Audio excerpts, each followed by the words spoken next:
Bapa di sorga, terpujilah namamu dari kekal sampai kekal. Kiranya channel ini menjangkau banyak jiwa-jiwa untuk kemuliaan namamu. Dan berkatilah setiap orang yang telah mendukung channel ini. Di dalam nama Yesus hambamu berdoa. Amin.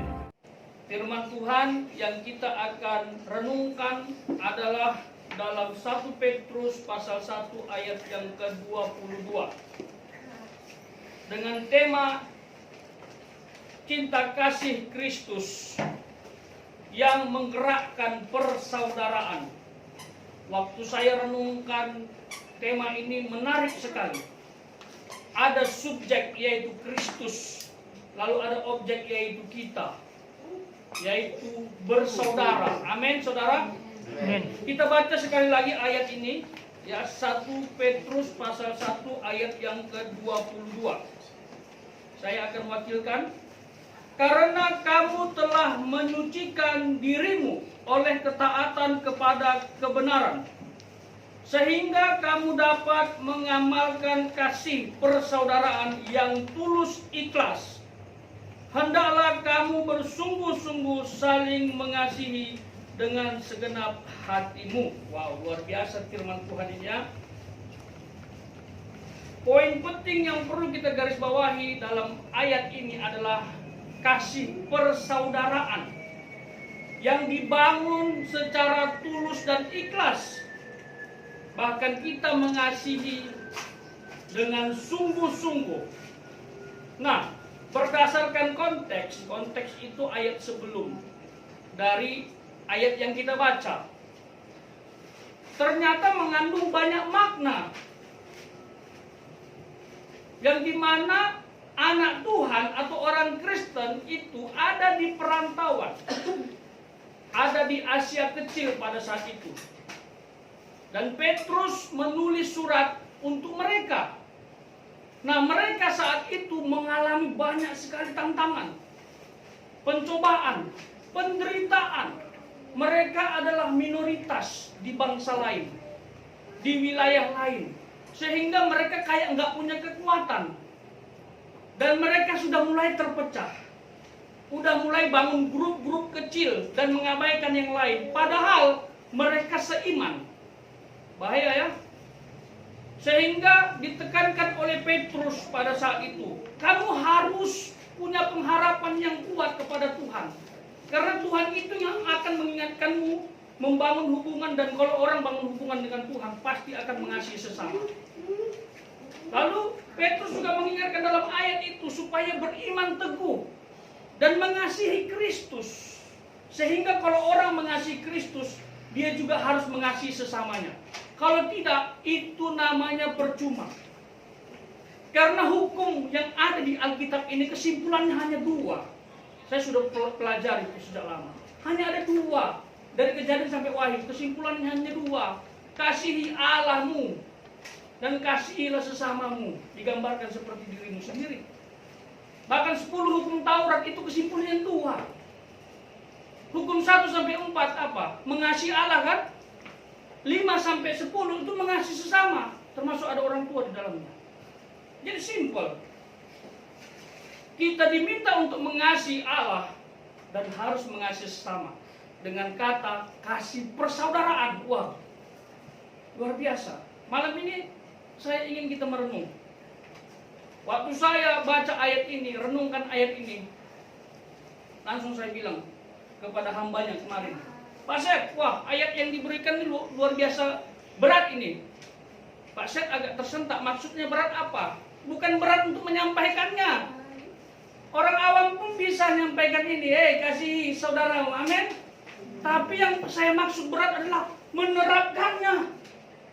Yang berat itu menerapkannya, nggak banyak orang bisa.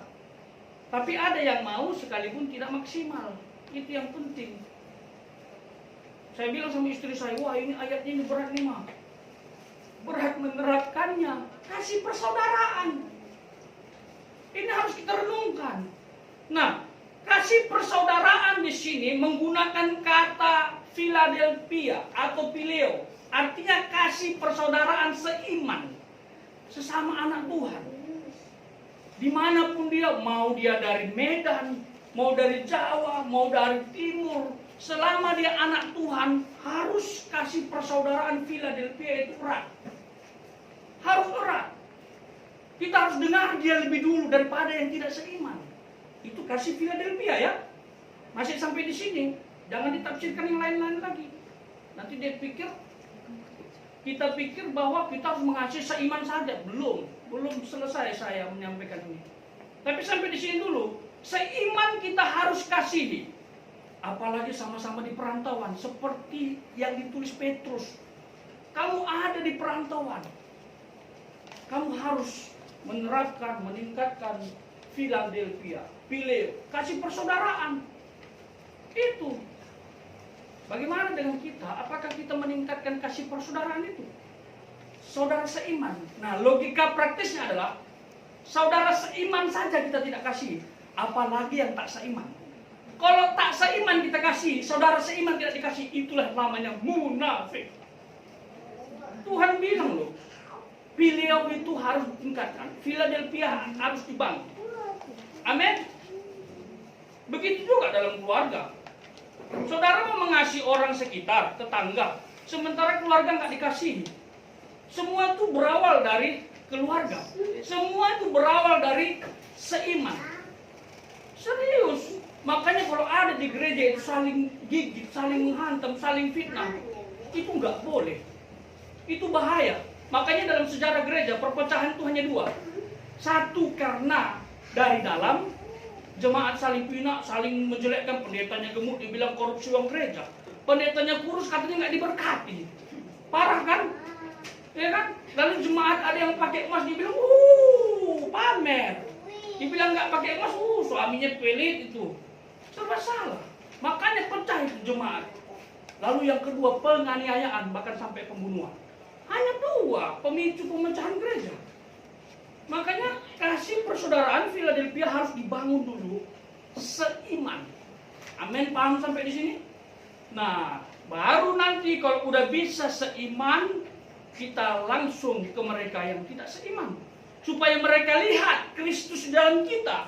Supaya mereka lihat bahwa kita pengikut Kristus. Kita ini kitab terbuka, kita berjalan siap dibaca oleh siapa saja. Amin. Orang di luar sana gak mau baca kitab. Percayalah. Langsung dia bilang, wih, haram hukumnya.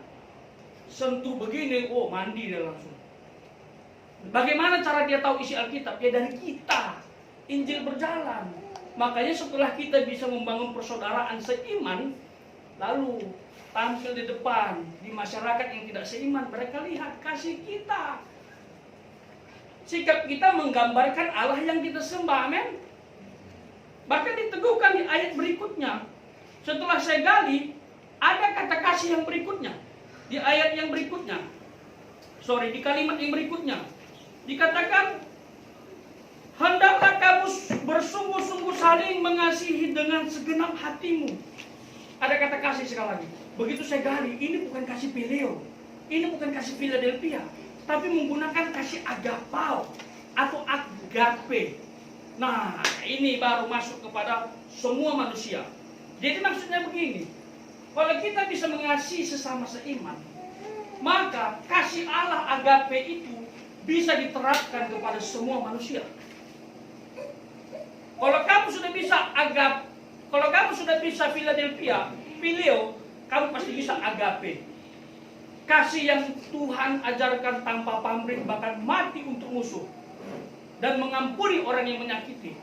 Nggak bisa langsung melangkah ke agapao atau agape. Phileo aja kamu nggak bisa. Jangan-jangan sebelum nyampe Phileo, storge pun nggak bisa. Apa itu storge? Memang fokus di sini adalah Phileo dan agape. Tapi storge itu juga kasih saudara. Ini juga bisa merembet. Kasih saudara itu artinya saudara punya saudara kandung, adik atau kakak yang satu pabrik. Satu pabrik ya. Itu kasih storge. Nah kalau itu pun saudara nggak bisa saling berantem adik kakak, jangan harap Phileo bisa diterapkan. Itu meningkat itu. Mundur lagi, ya udah kasih eros. Kalau Anda tidak bisa menerapkan eros dengan baik, storge tidak akan terjadi dengan bagus.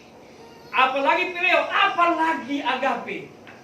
Apa itu eros? Kasih suami istri, kasih pasangan yang menikmati pernikahannya di dalam Tuhan.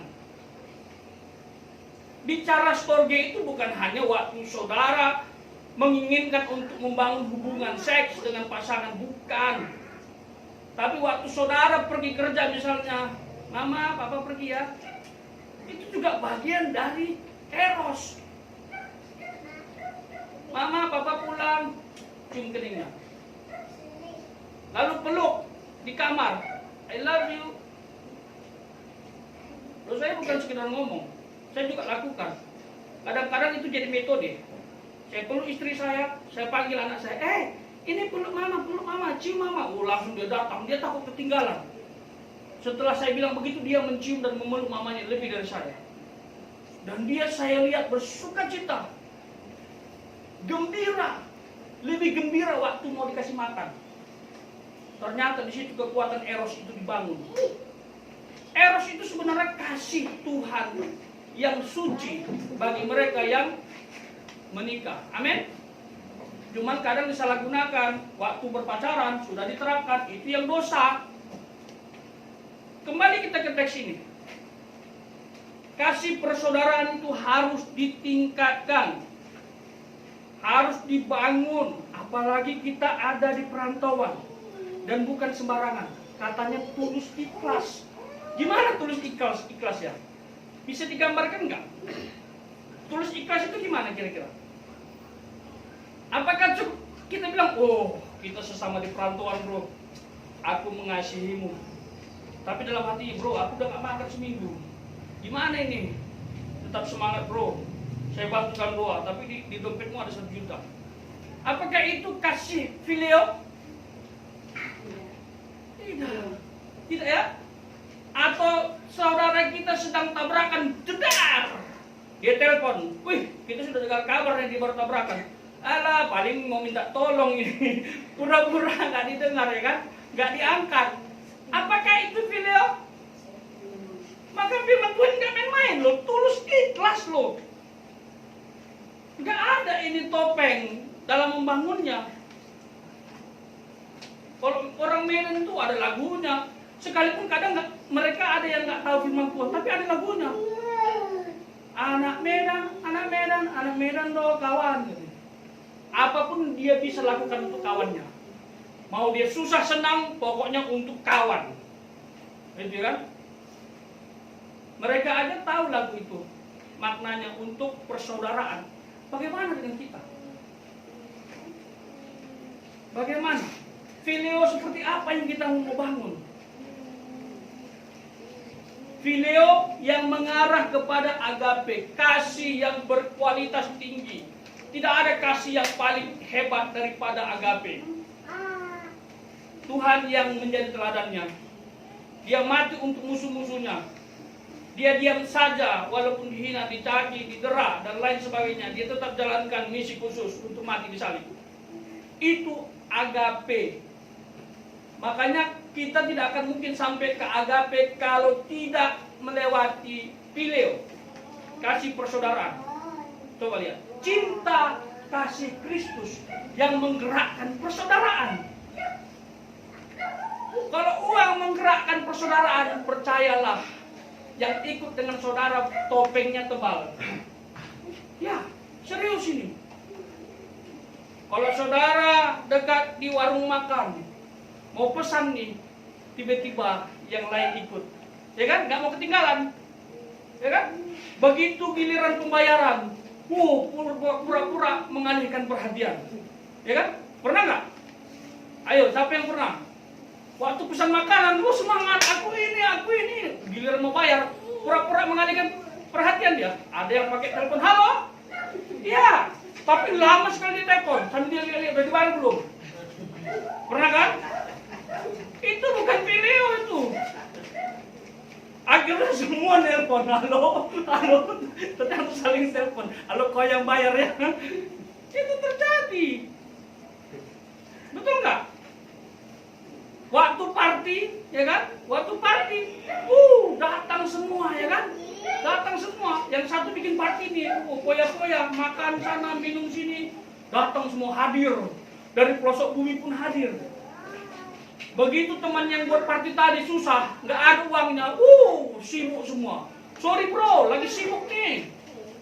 Banyak kali jadwalku. Temanmu nggak mau tahu jadwalmu banyak. Dia mau kamu tolong dia. Itu dia pilih. Atau yang berikutnya, waktu kita mau minta tolong nih, kita kan susah. Apalagi masa pandemi ya kan, beli beras susah, apalagi beli minyak ya kan. Tapi beli internet bisa ya kan. Susah ini, datanglah kita kepada teman, ramahnya minta ampun. Padahal belum pernah dia belajar budi pekerti.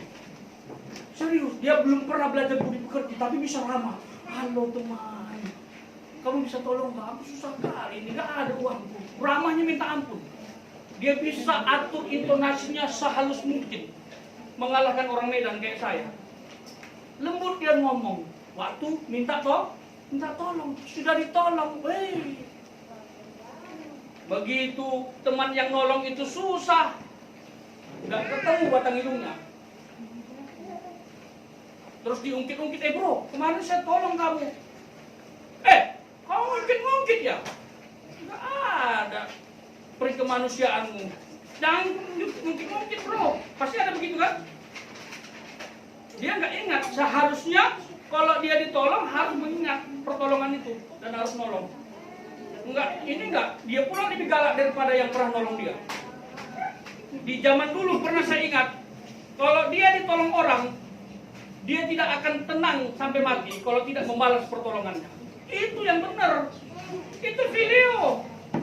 Jangan nanti sudah ditolong kita ramahnya minta ampun, mengalahkan orang-orang yang ramah di muka bumi.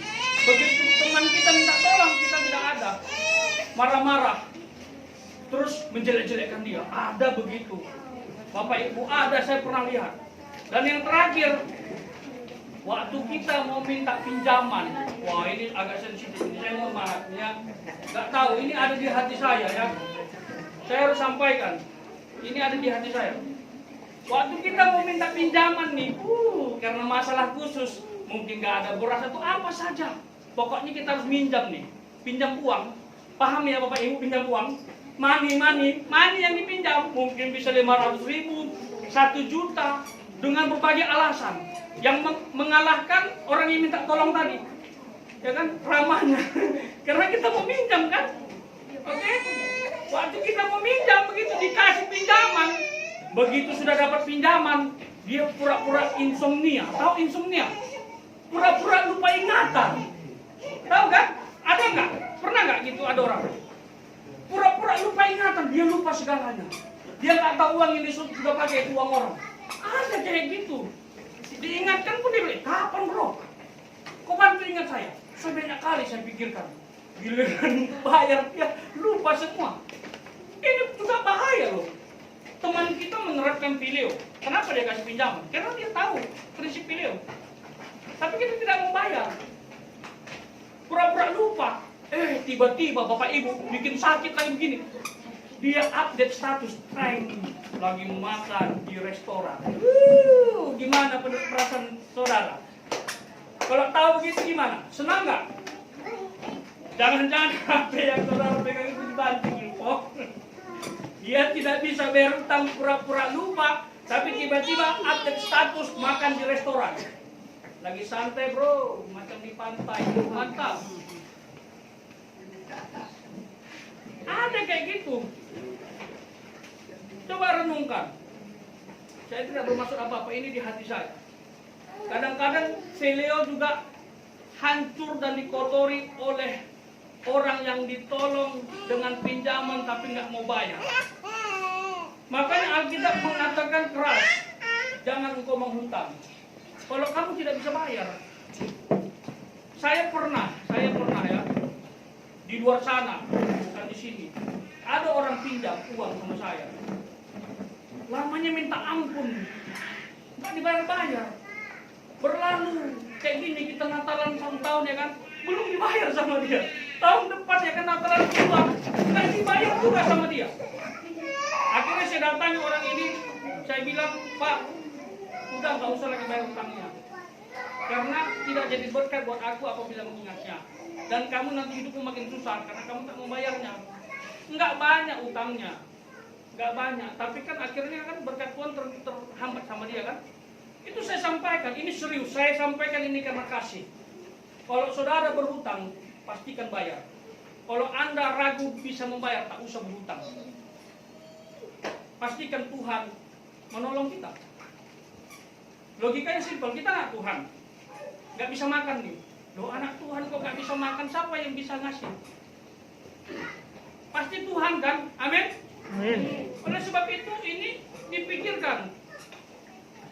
Jangan nanti begitu waktunya bayar, lupa ingatan. Insomnia. Belajar dari kesalahan. Saya pun pernah berhutang, tak membayar dulu waktu belum bertobat. Sekarang saya berusaha membayar sekalipun telat. Kalau telat kasih tahu lah orangnya, Pak, sorry saya telat. Bisa nggak 2 minggu lagi? Dikasih kan? Oke, boleh. Kalau nggak bisa bayar, telepon lagi supaya dia sejahtera gitu loh. Kalau dia nggak sejahtera kan berdosa dia. Apalagi menyumpahi kita kan. Orang yang mengutang tak diberkati, orang yang ngasih utang pun tak diberkati, kacau kan. Makanya hancur fileo, kasih persaudaraan. Jadi kasih persaudaraan bukan saja bicara cinta kasih Kristus, tapi bicara penerapan. Kita bangun secara moral, kita bangun secara sosial, kita bangun secara finansial.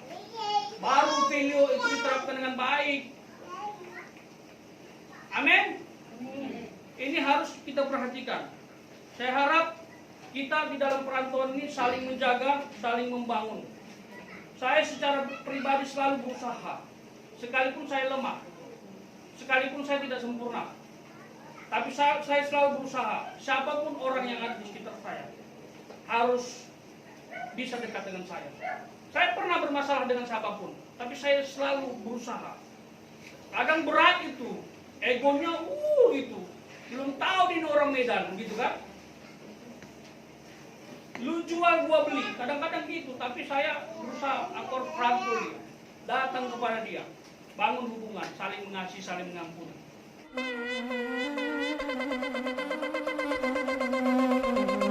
Joy to the world, the Lord is come. Let earth